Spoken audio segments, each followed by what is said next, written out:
Buenos días, buenas tardes, buenas noches, depende del horario en el que nos están escuchando. Estamos con ustedes en una emisión más de su podcast Poder Joven. Queremos agradecerles una vez más a ustedes que están apoyando este proyecto. Recuerden que en el libro de visitas de la página pueden dejar sus comentarios y sugerencias acerca de nuestros contenidos. Cualquier tema que deseen ver aquí, solo déjenos un comentario y nosotros lo realizaremos. Recuerden que Poder Joven es una página hecha para ustedes, por ustedes. El día de hoy vamos a tocar un tema un tanto controversial, que es la homofobia. Para tratar el tema de una manera más formal, tenemos de invitado al psicólogo Alejandro Díaz, quien tratará de ampliarnos más el tema desde una perspectiva objetiva y profesional. Para comenzar, déjenme presentarles a nuestro invitado. Hola Alejandro, ¿cómo estás? Hola Cassandra, buenas, ¿cómo estás? De entrada, ¿podrías ampliarnos el concepto de qué es un homofóbico? Un homofóbico es una persona que básicamente tiene un temor irracional o descontrolado hacia las personas con tendencia homosexual. Si nos vamos a una parte etimológica, viene de la palabra homo, que es igual, y fobo, que es miedo o temor. Entonces podríamos decir que es una persona que le tiene miedo a las cosas que son iguales. En este caso se extrapola del término homosexualidad y se le adopta esta terminología de homofobia al miedo a la homosexualidad. ¿Nos podrías decir qué influye para que una persona sea homofóbica? Realmente existen muchos factores que pueden influir de detonante para que una persona termine siendo homofóbica. Podríamos hablarte desde una postura cultural, social, desde un aspecto propio de la persona, ¿sí? Ya sea de que en casa, por ejemplo, es un régimen muy machista, entonces surge esta aversión, este miedo hacia las personas del mismo sexo. Es muy importante diferenciar entre la aversión y la homofobia. Una persona homofóbica realmente va a tener miedo al contacto con personas homosexuales. En cambio, hay gente que simplemente tiene aversión hacia los homosexuales, que es el disgusto nada más, no les genera un miedo el contacto con ellos, simplemente es el disgusto, están en contra de la idea. Un homofóbico se va a caracterizar porque le va a tener pánico o va a quedar paralizado, por ejemplo, si entra en un contacto directo o indirecto con una persona homofóbica. El factor cultural o el factor social son detonantes primordiales, pero también existe la parte propia de la persona. Algunas veces las personas homofóbicas están tratando de ocultar su propia homosexualidad. Esto es un mecanismo de defensa que se utiliza en muchos otros aspectos de la vida, pero que en esta particular ocasión se va a transmitir o se va a ver reflejado en una homofobia que es algo irracional realmente, no tiene una razón de ser, no tiene un fundamento específico. Como te repito, pueden ser diversos factores. Ok, o sea que básicamente influye el contexto y la educación, que son los principales factores, ¿o me equivoco? Pues principalmente yo personalmente se lo atribuiría a la persona. Una persona segura de sí misma no tendría por qué tener miedo, una persona informada no tendría por qué tener miedo, indiferentemente del contexto en el que esté, indiferentemente del factor sociocultural en el que se desenvuelva. Si una persona tiene la educación suficiente y tiene la seguridad de sí mismo suficiente, no tendría por qué desarrollar esto. Esto, como te repito, sí son varios factores los que juegan un rol muy importante. No podríamos atribuírselo a una cosa en específico. Y si tuviera que ser eso, o si tuviera que ser hacia un factor en específico, sería definitivamente la falta de información. Y creo que eso se podría transmitir o se podría traducir en un factor social básicamente. Ok, pero una pregunta, ¿una persona puede desarrollar homofobia, aunque no haya sido educado así, sino que desarrolla homofobia en base a sus experiencias, o sea que haya tenido una mala experiencia con algún homosexual? Claro, mira, te pongo un ejemplo muy simple. Una persona que intenta, digamos un adolescente de 14, 15 años que están en una búsqueda de identidad, que están tratando de encontrar y descubrir su sexualidad. Entonces, en este periodo de adolescencia, llega a tener algún encuentro de tipo homosexual con algún compañero de la escuela o algún compañero cerca de casa o algún familiar. Entonces resulta que son descubiertos estas personas, ya sea por algún otro compañero o por algún familiar o por algún conocido. ¿Y qué va a pasar? El temor al castigo, el temor a la represalia que puede generar, le va a dar un temor. Entonces, ¿qué es lo que va a hacer? Va a utilizar una defensa psicológica que va a ser una aversión hacia esto. Si a mí me fue mal en la primera ocasión, entonces me va a dar miedo. Esto lo podríamos analizar desde un punto de vista de conductismo, desde una cuestión conductual puramente. Si algo me es aversivo, entonces de ahora en adelante va a ser aversivo para mí. Y tú, como psicólogo, ¿qué postura tienes desde tu perspectiva? O sea, desde la perspectiva psicológica. Pues desde mi perspectiva psicológica, como te repito, es un juego de factores. Primordialmente yo lo atribuiría al factor de la homosexualidad latente. Muchas veces no se reconoce, o desde el factor de vista psicológico sabemos que existe una dualidad, que existe un ánima y un animus, que es la parte masculina y femenina en cada individuo, ¿sí? En algunas personas resalta más que en otras. Por ejemplo, existe la tendencia de que en las mujeres resalte más el ánima, que es la parte femenina, y en los hombres el animus.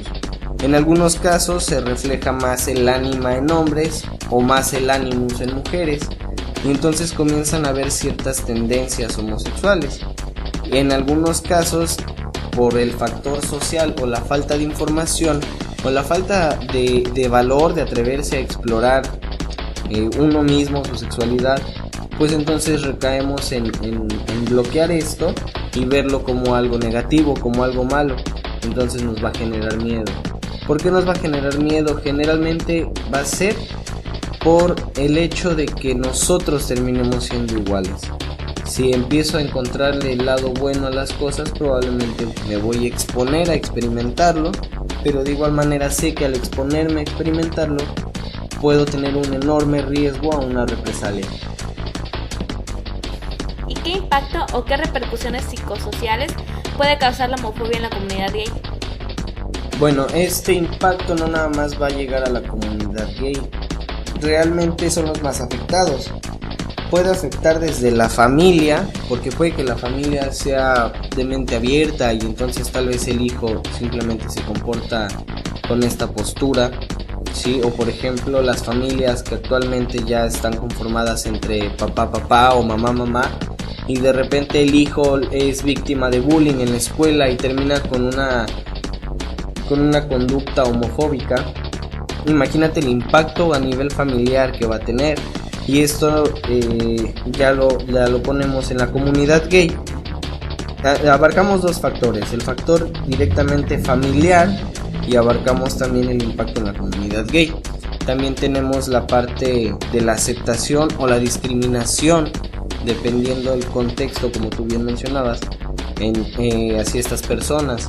Si tenemos un gran número de homofóbicos, por ejemplo, o como es el caso de México, que hay un nivel increíble de homofobia, pues algunas veces logramos ver que los bares o los antros gay o ciertos lugares, sí, que son destinados para este tipo de comunidad, pues son muy estigmatizados, son muy underground, se les conoce, sí, porque no todo el mundo tiene acceso. Pero realmente cuando alguien se adentra o se atreve a entrar en este mundo, se da cuenta que no hay una gran diferencia. Realmente el impacto es más falta de conocimiento y es más falta de educación. El impacto puede llegar al punto del suicidio en las personas que son gays, porque pueden ser víctimas de agresiones, pueden ser víctimas de violencia, tanto física como emocional.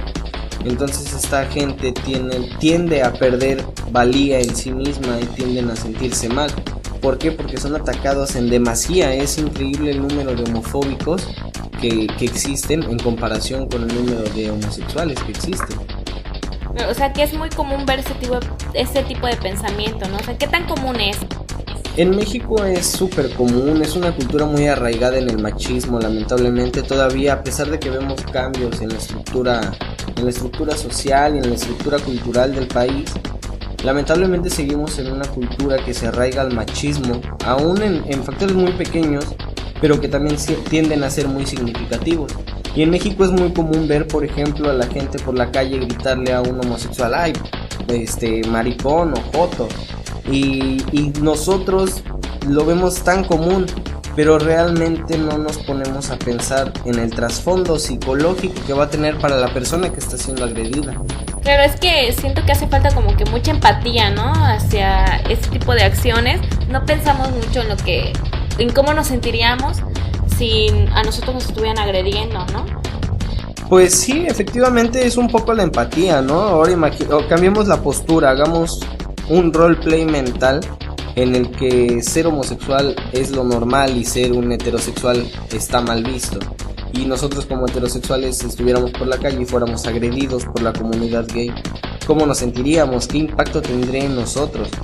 Tal vez si nos pusiéramos a vernos más como humanos que como etiquetas con pies, podríamos romper mucho este estigma y este dogma que se ha adquirido con el paso de los años. Bueno, y en base a lo que tú dijiste, ¿tú cómo consideras que se podría evitar la homofobia? Primordialmente la educación, primordialmente entender que esto no es ni una enfermedad como se creía hace muchos años, que llegó a figurar hasta en el DSM, que es el Manual Diagnóstico y Estadístico de Enfermedades Mentales. Se llegó a considerar una enfermedad mental y realmente ha salido de este libro. ¿Por qué? Porque hay estudios que nos demuestran que desde los animales presentamos conductas homosexuales. Entonces realmente es una falta de educación increíble, que con el paso de los años sí ha ido disminuyendo este problema, pero lamentablemente no lo podemos erradicar todavía. Tenemos que lograrlo a través de la conciencia, a través de que esto no está mal, que no te hace más o menos persona ser un homosexual, que no vas a agredir. Otro de los principales factores que generan la homofobia o que generaron la homofobia en su momento, y que a su vez esta fue heredada generaciones tras generaciones, fue la parte de las enfermedades sexuales, la parte del SIDA. Se veía como algo mortal el ser homosexual. Era como algo exclusivo de los homosexuales. Claro, era algo mortal. Ser homosexual estabas destinado prácticamente a tener SIDA, ¿no? Entonces también esto nos genera un gran temor como sociedad y desarraigarnos de todas estas ideas con las que nos han inculcado desde pequeños, pues realmente es bastante difícil. También la parte de la experimentación de uno mismo como persona, a veces reconocer que tenemos esta dualidad, que a veces también, por ejemplo, los hombres pueden expresar sus emociones, el típico, los hombres no lloran, ¿no? Romper también este paradigma, la cuestión de que la mujer siempre tiene que ser el sexo débil o tiene que ser la persona frágil, romper este tipo de paradigmas, y que cuando veamos una mujer que es autosuficiente, una mujer empoderada, una mujer con valía y con recursos para salir adelante, no precisamente es una mujer lesbiana, y que cuando veamos un hombre que anda con una rosa por la calle, tampoco precisamente es un hombre homosexual. Simplemente son cuestiones que salen un poco del estándar y que nosotros tendemos a verlo como raro por cuestiones del miedo. Es quitarnos este miedo de entrada de que va a pasar algo malo si seguimos con esto, o si dejamos a estas personas libremente. Por ejemplo, la controversia de las adopciones entre homosexuales, del matrimonio gay, todo esto. Cómo hay una gran oposición, cuando que realmente, pues, finalmente si dos hombres o dos mujeres deciden casarse, pues es una cuestión más emotiva que dañina para la sociedad, definitivamente. Pues sí, tienes razón. Además, bueno, en lo personal yo he hablado con personas acerca de este tema que están en contra de los homosexuales, que, o sea, les das razones, les explicas, o más bien quieres, como tú dices, educarlos, ¿no? Hacerles saber que, como tú dices, no es una enfermedad, ni mucho menos es algo peligroso o malo o dañino para la sociedad, y simplemente se cierran. Es casi imposible discutir acerca de eso con ellos. Es así de que no, porque no. O sea, no te dan razones, simplemente no, porque es lo único que conocen. Entonces yo creo que esto viene siendo más que nada, bueno, este cambio que se necesita, creo que sí va costar mucho y va a ser pues por generaciones, o sea, no podemos cambiar la generación ahorita. Tiene que ser, bueno, es un cambio paulatino, ¿no? Es un cambio gradual. Definitivamente no podemos romper de una generación a otra todo un paradigma. Tienen que haber pequeños cambios que precedan a cambios mayores. Sí, así ha sido a lo largo de la historia del hombre. Pequeños cambios nos conllevan a cambios más grandes. Y esto ha sido lo que realmente ha marcado una trascendencia para la humanidad. Más allá de querer imponer también nosotros una postura de apertura hacia la homosexualidad, es simplemente como tú dices, ir por la vida con fundamentos y con sustento a lo que estamos nosotros, digámoslo de alguna manera, apoyando o alegando o debatiendo. Es precisamente eso y nada más, un debate en el cual yo adopto una postura y esta postura la voy a fundamentar y la voy a sustentar con hechos. ¿Por qué? Porque entonces con hechos voy a poder debatir y rebatir los temores de la sociedad. Si tal vez la persona está muy cerrada al hecho de aceptar que no es algo malo, pues entonces también podemos empezar a preocuparnos más allá de la cuestión educativa, más allá de la cuestión sociocultural, la parte personal que te mencionaba. Tal vez tuvieron malas experiencias, tal vez su homosexualidad latente no les permite por el miedo de caer víctimas de las propias agresiones que ellos cometen. Bueno, pues muchísimas gracias por estar con nosotros en nuestro programa. ¿Algo más que quieras agregar? ¿Algún saludo o una invitación a reflexionar o no sé? No, pues muchísimas gracias a ti, a ustedes por invitarme. Realmente sí es una invitación abierta, ¿no? Para todo el público que nos escucha. Esto no es una imposición, ¿no? Nosotros nada más venimos a adoptar una postura realmente, a tratar de hacerlo lo más objetivo y en base a los hechos. Y quien quiera, pues igual lo invitamos a que lea, a que se eduque y pues que defienda la postura que más conveniente le parezca. Bueno, esto ha sido todo por hoy y los esperamos en la emisión de nuestro siguiente podcast. Esto es Poder Joven.